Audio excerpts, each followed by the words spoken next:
Հովիվ, Աստված ամենուրեք է, Այո, որտեղ էր որ աղոթ ենք նա լսում է մեզ, այո լավ ջան։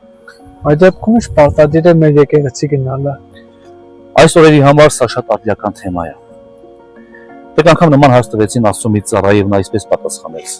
Էս մտորոտում շատ ջուր կա, ճիշտ է։ Միանշանակ, Բայց երբ որ մենք ծառավում ենք, գնում ենք աղբյուրի մոտ, ճիշտ է։ այո, Եվ այնտեղից ենք։ Այդպես էլ Աստծո դեպքում է,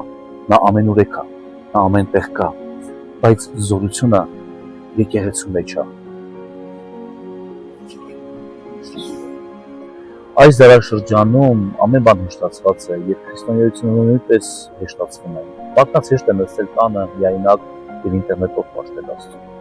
Բայց արյութես ինչպես ես իմանամ, ես ներող եմ թե չէ,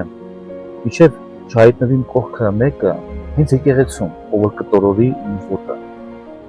Ես չեմ կարող հասկանալ, ես նրան կարող եմ ներել թե չէ, եթե այդ մեկը չհայտնվի։ Տես, ես չեմ կարող Աստծուն պաշտել իմ պատկերացրած ձևով կամ իմ հորինած կանոններով։ Եթե մենք մեզ քրիստոնյա ենք համարում, Լոր ջան, մենք պիտի Աստծուն պաշտել ըստ Քրիստոսի կանոնների։ Իսկ Քրիստոս ասեց, որ մեկտեղ հավաքվել է, չթողեք։ Եվ նա զորությունը տվեց եկեղեցուն, պարգևները տվեց եկեղեցուն եւ պատվիրեց միաբան լինել, միասին լինել։ Զորությունը եկեղեցու։ ամեն։